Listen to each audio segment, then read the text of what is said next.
Uh, Thanks for the generous introduction, Merrick. So, as you pointed out, my name is Philippe Didisheim, and I'm the last talk today, which would seem like an honorable position, but I mean, it's not actually that great.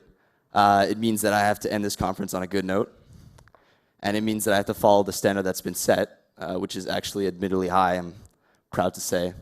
But in any case, I'll try not to bore any of you and hope that my words hold at least some meaning. So as the panel so accurately presents today, I'll be talking about the importance of the ego. I'm sure many of my fellow classmates just rolled their eyes thinking, oh great, Phil, he's going to talk about how great he is, classic. I assure you that will not be the case. It's not because I won't be talking about the ego today, it's because I'll be talking about the ego in a way that we're not used to. Albert Einstein once wrote that ego equals 1 over knowledge.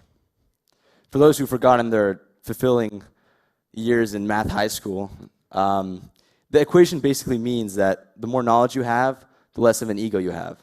Whether you agree with it, Einstein or not is completely irrelevant. I personally do not. What's important is to note what Einstein means by ego. In Einstein's equation, Einstein defines ego in the colloquial sense. He defines it as arrogance, which is very interesting if you look at the etymology of the word ego. I mean, ego first appeared in Latin, simply meaning I. And then in 1714, most online, thus trustworthy dictionaries will agree, the word reappeared as a term in metaphysics to define the self, that which feels, that which thinks. It was only until Sigmund Freud in the mid-19th century where the word really became widely used and reached a deeper sense. So Freud arrives and he defines the ego in his own way. He defines the ego as the complex and organized state that dialogues between the id state and the superego state. Now, what does that mean? Well, to put it simply, the id state is our most basic state. It's our primitive state, our impulsive state. If you're hungry, you'll eat. If you're tired, you'll sleep. If you're angry, you might kill someone. The superego, on the other hand, is everything above the I. It's what encompasses all our values, our morals, our traditions, all that stuff you're taught as little kids. But it's important to note that the importance of the ego isn't something that was invented in the 19th century. I mean, it's something that's existed over centuries. Like, take China as a case study, for example. Most of Chinese culture is based around the idea of qi, which is your energy. It's your life flow. It's your ego.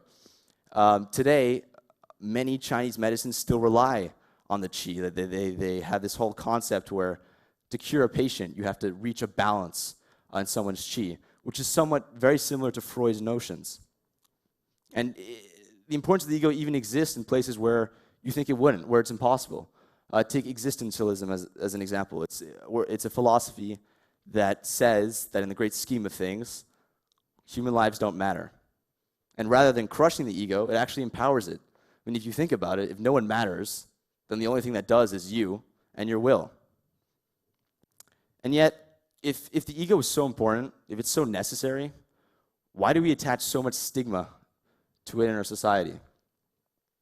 I mean, it would seem that we become so obsessed in the pursuit of selflessness and candidness that we've tried to alienate ourselves, to distance ourselves away, as far away as possible, from everything that has to do with self-interest. And in doing so, we've gone so far as to change our own language, giving all terms that relate to individuality these negative connotations. And the evidence of this is overwhelming. I mean, think about it. If you want to go to heaven, you got to feed the poor and do good works. If you want to go to the university you're dreaming about, you have to build a wall in some foreign country. I mean, America is based on the idea that there's no I in team. With our participation awards, our high fives, or collective sports like basketball, baseball, we've somewhat elevated the we and discarded the I. And what I'm trying to say today is that this is somewhat false reasoning. I mean, if you think about it, there are several I's in communities. The well-being of others actually relies on the well-being of ourselves. In the pursuit of this selflessness, we've somewhat forgotten the importance of the ego. We've forgotten that self-respect, that self-love, that self-satisfaction are actually the first steps in selflessness. Because if you think about it, how can you possibly even hope to help someone genuinely if you aren't content with yourself? Self-interest would always get in the way, no matter what you do, and society on a whole would be a more cruel and selfish place. So if I had to leave something with all of you today, it would just be to just drop the stigma and to just embrace the true notion of the ego. Because it isn't about being superior or being above others. It's about being equal in every regard. It's about understanding that we all have free will, that we all have an equal chance at happiness and success. It's about empowerment. It's about understanding that to better the outside world, you have to better the inside one first. Thanks.